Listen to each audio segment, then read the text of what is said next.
आज आम्ही गेलो होतो स्वामींचा चित्रपट पाहण्यासाठी, देऊळ बंद 2 मराठी.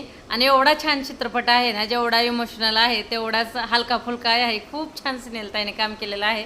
आम्ही सगळे आज मैत्रिणी गेलो होतो आणि एवढा आवडला ना. संडेही होता आणि सगळ्यांना सुट्ट्याही होत्या, तर चला म्हटलं मुलांना घेऊन जाऊया, कारण एवढ्या मोबाईल उघडला की सगळ्या स्वामींच्याच रील्स यायच्या आणि इतका छान चित्रपट आहे.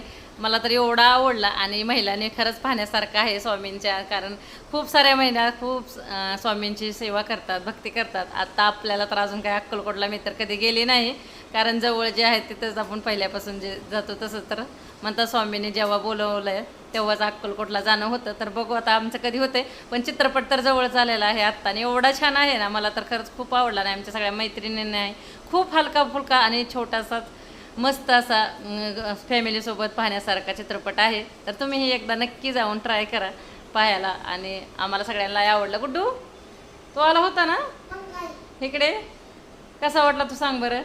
तर आमचा गुड्डू पण, लहान मुलंही पाहू शकतात आणि जास्त इमोशनल आहे तसं मुलांनी पाहण्यासाठी काय काय खूप छान सीन आहेत की आपण हसूही शकतो.